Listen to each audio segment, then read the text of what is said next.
పాట పాడుకుందాం. ఈరోజు దైవజనుడు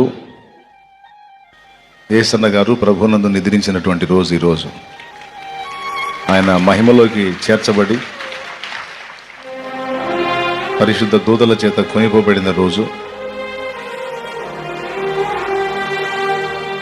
చూస్తానే సంవత్సరాలు ఖర్చు అయిపోయినాయి.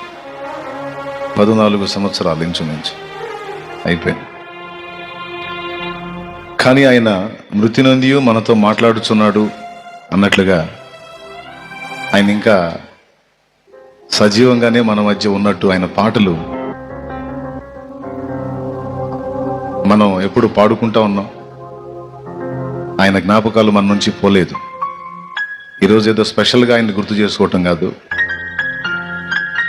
ఇన్ని సంవత్సరాలుగా ప్రతిరోజు నా జ్ఞాపకాల్లో ఆ దైవజనుడు ఎవ్రీ డే ఉన్నాడు.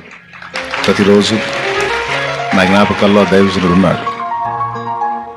ఇక నేను ఉన్నంత వరకు ఉంటాడు కూడా. భూమి మీద భక్తులే శ్రేష్ఠులు, వారు కేవలం నాకు ఇష్టలు అని భక్తుడు అన్నట్టు. ఈరోజు అక్కడికి వెళ్ళి రావటం జరిగింది. ఫ్రెడ్డీ పాల్ అన్న కాలు ప్రమాదానికి గురై ఇబ్బంది పడ్డ విషయం మీకు తెలిసిందే. ఆ విషయం తెలిసిన దగ్గర నుంచి నేను కూడా ప్రార్థన చేస్తున్నాను. యథార్థంగా ఉన్నదన్నట్టుగా మాట్లాడి ప్రవర్తించేటువంటి మంచి దైవజనుడు ఆయన కూడా. యేసన్న గారు ఆయన్ని పంపించిన ప్రతి ప్రదేశంలో సంఘాన్ని కట్టి దేవునికి క్రీస్తు కొరకు సాక్షిగా బ్రతికినటువంటి మంచి భక్తిపరుడు, ఆత్మీయుడు. ఆయన కూడా మంచి పాటల రచయితగా ఆయన కూడా ఉన్నాడు. అంతేకాదు ఆయన యేసన్న గారికి మంచి సహకారిగా మరి ఉన్నాడు. ఈరోజు ఆయన కూడా దర్శించడం జరిగింది. మరి హైదరాబాద్ నుంచి గుంటూరు తీసుకొస్తే ఈరోజు మరి ఉదయం వెళ్ళి కొంత సమయం ఆయనతో గడపడానికి అవకాశం దొరికింది. దేవుని దయ వల్ల ఆయన క్షేమంగా ఉన్నారు, కోలుకుంటున్నారు. ఆయన సంఘమంతటి చేత ప్రార్థన చేయించాయా అని కోరాడు. రెడ్డి పాలన కోసం తప్పకుండా ప్రార్థన చేయండి. ఆ కాలి గాయం మాని ఆయన మళ్ళీ నార్మల్ పొజిషన్లో దేవుని సేవ చేయాలి. అది నా మాతృ సంఘం. దైవజనులు యేసన్న గారు నాకు బాప్టిజం ఇచ్చిన ఆత్మీయ నాయకులు మీకు తెలుసు. ఆయన తర్వాత సంఘాన్ని నడిపిస్తున్నటువంటి దైవజనులు తమ్ముడు అబ్రాహం కావచ్చు, జాన్ వెస్లీ అన్న కావచ్చు, ఫ్రెడ్ అన్న కావచ్చు, తర్వాత మిగిలిన సహోదరులు రమేష్ అన్న కావచ్చు, రాజన్న కావచ్చు, అన్నోళ్ళందరూ కూడా నా జ్ఞాపకాల్లో ఉంటారు. ఎందుకంటే నా ఫ్యామిలీ, అది నా మాతృ సంఘం. కనుక మనం అందరం కలిసి ఒక మాట, అన్న కోలుకోవాలి, త్వరగా మళ్ళీ పరిచర్యలోకి రావాలి, క్షేమంగా ఉండాలని ఒక ప్రార్థన చేద్దాం. ఈరోజు ఆయన దర్శించిన తర్వాత కొంచెం నాకు మనసు కుదుట సంతోషంగా ఉంది. లేకపోతే ఆయన ఎలా ఉన్నాడు అని ఒక టెన్షన్ ఉండింది లోపల. ఉండాలి, భక్తులు ఉండాలి. ఎందుకంటే దేవుని పని జరగాలి ఇంకా. కనుక ప్రార్థన చేద్దాం. మహాపరిశుద్ధుడు అయిన మా తండ్రి, ప్రేమస్వరూపి దేవా, నీకు స్తోత్రములయ్యా. ఈవేళ నా సహోదరుడు ఫ్రెడ్డీ పాల్ అనేటువంటి నీ కుమారుని కొరకు ప్రత్యేకంగా మేమంతా ప్రార్థన చేస్తున్నాం. మరణ పంచుల్లోనికి వెళ్ళి ఆయన క్షేమంగా బయటపడ్డాడు.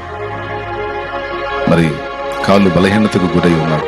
నీ దయతో నీ బిడ్డని స్వస్థపరుస్తూ ఉన్నావు. సంపూర్ణ ఆరోగ్యం నీ దాసునికి దయచేసి ప్రతి అవయవమును మీరు ముట్టి, గుండె, లివర్, కిడ్నీలు, ఊపిరితిత్తులు, మెదడు, రక్తము, చర్మము, ఎముకలు సమస్తమును కూడా మీరు ముట్టి స్వస్థపరచండి.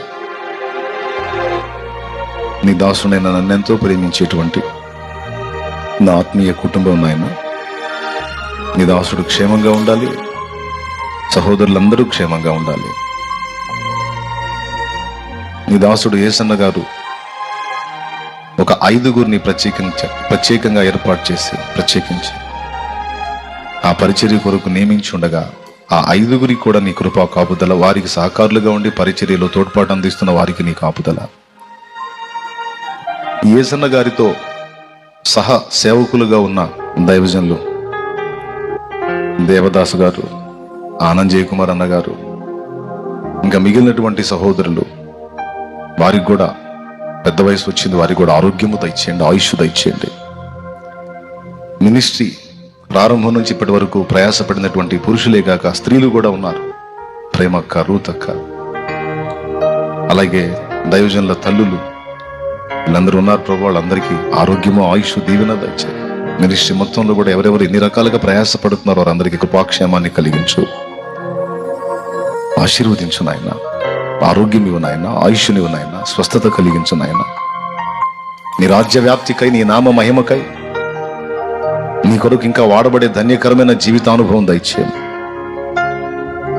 స్తుతి, మహిమ, ఘనత మీకు చెల్లిస్తూ బిడ్డలను ప్రత్యేకంగా జ్ఞాపకం చేసుకొని మీరు స్వస్థపరుస్తున్నందుకు కృతజ్ఞతలు, స్తోత్రాలు, వందనాలు చెల్లిస్తున్నాం. సంఘముగా మేమందరము ఏకమై ప్రార్థన చేస్తున్నాం. నీవు నియమించినటువంటి సంఘం ఆశీర్వాదకరమగునుగాక, దీవెనకరమగునుగాక. కనికరించిన స్తుతి, మహిమ, ఘనత, ప్రభావం మీకే చెల్లిస్తాం. యేసు నామములో ప్రార్థించి విశ్వాసమును బట్టి స్వతంత్రించుకుంటున్నాం తండ్రి. ఆమేన్, ఆమేన్. Praise the Lord. మరి మాతృ సంఘం అంటే నేను పుట్టిన సంఘం. తర్వాత దేవుని ప్రణాళికను బట్టి నన్ను ప్రత్యేకించి ఇలా వాడుతూ ఉన్నాడు ఆయన. నేను నా హృదయంలో నా కుటుంబాన్ని మర్చిపోయేదేం లేదు. దాన్ని క్షేమం, నా క్షేమం అన్నట్టుగా నేను ఎల్లప్పుడూ కోరుకుంటాను. రైట్. మరి ఎక్కడో నెల్లూరులో పుట్టి గుంటూరు దాకా వచ్చి జీవితంలో వివాహము అనేది వదిలేసుకొని, వంశం, భార్య, పిల్లలు అనేది వదిలేసుకొని, భుజానికి బైబిల్ సంచి తగిలించుకొని ఆయన బయలుదేరి వెళ్ళేటప్పుడు ఇందాక ఫ్రెడ్ అన్న చెప్తున్నాడు, మీ చిన్నాయన్ని మీరు చూడాలంటే, మీ చిన్నాయన్ని అంటే మీ బాబాయ్ని మీరు చూడాలంటే అదిగో అక్కడ చూడాల్సిందని గోడ మీద ఫోటో చూపించి, ఇంకా ఫోటో చూసుకోవటమే మీరు, నేనుగా వచ్చి మీకు కనబడేది ఉండదు, నేను ప్రభువు పని కొరకు వెళ్ళిపోతున్నాను అని ఒక సవాలుకరమైన మాట మాట్లాడి వెళ్ళి తన బ్రతుకుని తుది శ్వాస విడిచేంత వరకు చేయగలిగినంత దేవుని కొరకు పరిచర్య చేసి బాగుగా కష్టపడి తను క్రమంగా నడిచి ఇతరులకు కూడా మంచి మాదిరి ఇచ్చినటువంటి దైవజనులు యేసన్న గారు. ఆ మహానుభావుడు ప్రభు దగ్గరికి వెళ్ళిపోయినటువంటి వేళ ఈరోజు ఆయన గురించి చెప్పుకోవడానికి మనకి ఈ రాత్రి జాలదో పగళ్ళు జాలో అలాంటి అనుభవాలు ఉన్నటువంటి దైవజనుడు.